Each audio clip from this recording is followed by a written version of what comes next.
The Arcanist is the newest class arriving in the Elder Scrolls Online for the Necrom chapter in June 2023. I was invited in March to participate in a playtest and give feedback to the devs about the Arcanist. The question you're all probably wondering was if it was any good. As you may have guessed, I focus mainly on the Arcanist tank, as that's both my niche, and there were many others playtesting as both damage dealer and healer. I spent a number of hours testing all of the abilities in different combat scenarios, and I've compiled all of my thoughts into this video. Now, this was an early build of the Arcanist, so when I was playing they had already made some significant changes and adjustments to the Arcanist, with more changes intended before the Necrom PTS is launched. For this video I will remain vague on percentages and numbers, since those won't be accurate to the PTS or live version of the Arcanist. The first thing you notice with the Arcanist is they are a very visual class. There are big effects, animations and sounds with pretty much every skill, and it makes them feel really exciting to play. The team working on the effects have done a great job to make the Arcanist stand out. The main vision for the Arcanist tank is for them to be more active and reactionary. The intention is that as the situation develops, you have to react to what is happening, with maybe a damage shield or a specific skill being used. That is a combat style I can definitely buy into, because generally the Elder Scrolls Online tanking can sometimes be perceived as boring on some classes due to their lack of reactionary skills and their ability to just kind of sit back, stand still and hold block. The Arcanist introduces a brand new combat system to the Elder Scrolls Online with CRUX. This is something that you generate with some abilities and you spend it with others. You can stack up to 3 CRUX at a time, and you can visually see your CRUX flying around your character. This system is well designed in a way that if you ignore it, the Arcanist can still do everything that it's supposed to do. By managing your CRUX, it adds additional benefits to those who can master the system. So new players won't be punished for not maximising it, but experienced players will gain some additional benefits by being able to stack it up and then unleash the power of having that CRUX there to obtain those extra effects. My expectations of a new class going into this playtest were looking for something that's overall fun and different to what we already have. I was looking for abilities and passives that help towards engaging combat as a tank, and specifically I was looking at what was on offer regarding crowd control, pulling, group buffs, sustain and survivability. The tank focused skill line is the Soldier of Apocrypha. Outside of this skill line, there wasn't a massive amount of use for tanks compared to how other classes have lots of functional use among all 3 of their skill lines. The tank ultimate skill, on the playtest it didn't seem like it would be very good for PvE tanks. It's hard to replace how good aggressive Horn is, and this ultimate basically provided a large damage shield that absorbed a percentage of all damage and then returned it back at the enemy, with the morphs increasing the shield size or providing a shield to 6 allies. It's like a combination of barrier, magma shell and igneous shield, but not quite as useful as any of those skills. Skill 2 was cast on an enemy and did magic damage along with applying minor maim. It also taunted the enemy and generated CRUX. One of the morphs converted to a stamina ability which stole armor from the enemy, so increased group pen. The other morph healed me and applied minor lifesteal. That one wasn't so good. It was a bit of a bizarre skill because the increased group pen seemed really useful. That would make me want to use this skill. The problem is, do I really want to use 3 taunts? And the fact that this overlaps the minor maim that we already have super easy access to. So Pierce Armor is a super strong skill, Frost Clench is a super strong skill. This was one of the few skills that actually generated CRUX for tanks, so it seems like a good skill, but I don't understand the taunt, and the minor maim is obviously not very useful, but the stamina morph could definitely have some use, because it does mean when you combine it with Tremor Scale, it negated the need for Alkosh or Crimson Oath in group content. The third skill summoned a damage shield, and when you first get hit it returned damage back at the enemy and it would consume CRUX to increase the damage shield. It was basically a weaker version of the ultimate almost. The morphs either refunded the full magicka cost or massively increases the shield size for just the first second that it's active. This was one of the most useful survival tools for the Arcanist tank. The refund cost morph wasn't very useful, but the big shield really helped to create more reactionary tanking upon taking a big hit of damage or in anticipation of a big hit. It's pretty similar to the Templar's Radiant Ward skill, and this is quite vital because the healing capabilities of the Arcanist tank wasn't anywhere close to being as good as other tank classes. The fourth skill was the Arcanist's version of a major resolve skill. The difference was that this skill also applies minor breach to enemies when they damage you, while the skill is active. For the morphs, one skill increased the duration of major resolve and generated CRUX, and the other added block mitigation, which you could increase by consuming CRUX. It's a really interesting skill. The effortless potential of applying minor breach is quite good.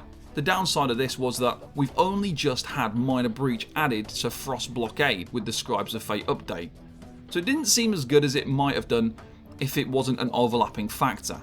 It does mean that you're not relying on the chilled effect to access minor breach with Blockade, and it does create some diversity potential with builds, so this was a fairly decent skill. The fifth tank skill finally gave us a group buff, and this grants yourself and group members minor resolve and gives you minor protection. When you get damaged for the first time while below 50% health, it consumed the minor protection to give you a burst heal. The morphs offered a stun or granting you armor and CC immunity after the heal. This was a decent ability for a self heal, but offered up some serious risk. You are basically fully reliant on your damage shield skill to protect you, and you're unable to heal unless you're below 50% health. And then you have to also get hit while under 50% health to activate the skill. The heal was a decent heal, but it was a smaller heal than things like Coagulating Blood or the Sork's Clamphia, and it's less accessible. The minor resolve for the group is additional safety, but again it overlaps with something already on offer from Combat Prayer. The final tank skill is probably the best, for bosses and group content at least. You apply minor vulnerability to an enemy, and when morphed, you also apply minor brittle. The reason why it's so good is because 1, you don't need to be wielding an ice staff to apply the minor brittle, and 2, it had a really long duration, making it a much more reliable way of maintaining brittle. It means it's going to be easier to maintain it, sustain it. It's going to mean you've got more time for other cooldowns for other skills, so I really like this. Amongst all of the Arcanist passives, they included increased armor, ultimate gain, resource return, and improved damage shields. There was also a huge amount of increased recovery to the point where my standard tank build was sitting on 5,000 magicka recovery. There was a group buff passive that provided minor evasion also, but it's a really niche thing that isn't useful in most places, so I was a bit disappointed with what was on offer in terms of those group buffs. Outside of that, there's only 3 skills that stood out from the other skill lines. One of those was the Tentacles. It wasn't a pull skill unfortunately like I was hoping for, but it did immobilize enemies. However, it was only in a small width, similar to Restraining Prison or Empowering Grasp, and the duration of the immobilize was also highly dependent on CRUX. It wasn't a 360-degree immobilize like other classes have access to, and the fact that the duration was highly dependent on CRUX just wasn't very good, because it means that sometimes you're only going to get a 2-second immobilization, and for the cost that it takes and the fact that it can't immobilize everything was quite disappointing. One of the healer skills was also good. It resembled the kind of Templar's extended ritual. This one also provided minor courage.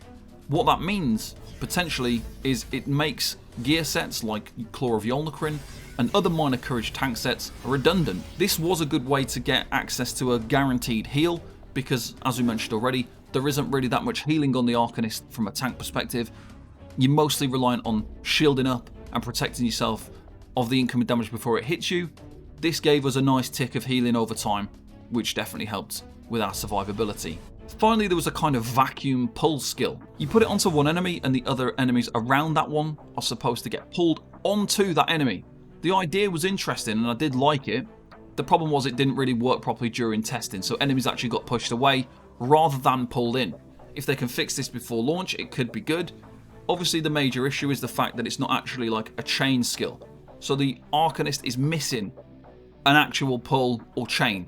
So this is going to be good to vacuum pull everything onto the enemies, but when you've got things spread out around the edges of the room, this isn't going to be very effective.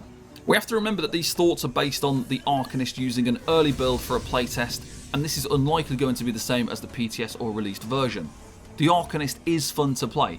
This stems mostly from the fact that it's new and flashy, the playstyle is different and reactive, and it's interesting to try and put together a build where you have to consider a range of different things, such as how to generate and spend CRUX. The really good aspects of the Arcanist tank where the Magicka sustain was incredible. The minor brittle skill was also excellent because it felt really beneficial to have access to that debuff without needing to use an ice staff, and the fact it had a really long duration. The taunt skill, while really strange, was also very useful with reducing the enemy's armor, so that has some potential there with that as well. The CRUX system has the potential to create a really fun and unique playstyle. On the tank side of things, there was a severe lack of benefits to the system, with very few ways of generating CRUX and very few ways of spending it as well. If they can make some adjustments to really push this more towards making it a reactive tank class, then it could be very good. When you look at the current CRUX spending, getting a small amount of block mitigation is fine, but it's not exactly easy to get it. When you compare to something like Bound Aegis on a sorcerer tank, they have multiple passive benefits by slotting that skill, as well as huge active benefits when the skill is used. On an Arcanist tank, you need to do much more work for a much smaller benefit, so why would you do it? With one button, Assault tank is instantly stronger than an Arcanist tank, so I think there's some things that need to be adjusted in there to buff them up, to make this CRUX system much more useful. Arcanist tanks really suffer with a lack of crowd control. There's no pull. Even if the vacuum skill is fixed, it's still not going to be any competition for unrelenting grip because you still need to use Silver Leash for pulling adds. The vacuum is applied to an enemy and the others are pulled in, but for those archers and mages at the back of the room, they will still need to be chained. For crowd control, there's the Tentacles immobilization, but again, it's not as effective as choking talons or gripping shards because of its small width and the fact that it's only in front. Crowd control is one of the most important factors for a tank class because the vast majority of tanks in ESO are players completing dungeons where CCing is essential. When comparing what the Arcanist tank can potentially offer versus all the other classes, it has a lot of overlapping buffs and benefits that we can already obtain in some other way. There wasn't anything unique or super useful on offer aside from the increased armor pen and that long duration minor brittle. If they could iron out a few things, it could easily gain some solid improvements. When you look at the current issues for class variation in tanking, the Dragon Knight is vastly superior because not only are they good at tanking, they also offer the most additional benefits that isn't obtained by somebody else playing a DK. And a lot of the DK skills have some functional use for tanking. 21 out of 30 DK based skills and passives are useful for a tank. With Wardens, Sorcerers and Nightblades, they're all great tanks and fun to play, but rarely used because having one other person in a group using one makes them obsolete, and this is my biggest concern for the Arcanist tanks. I'm really looking forward to seeing what adjustments they are going to make for the PTS to give the Arcanist tank that little more edge and usefulness ready for the Necrom launch in June. I hope you enjoyed this little insight into the Arcanist tank. Thank you very much for watching and I'll see you next time. Bye bye for now.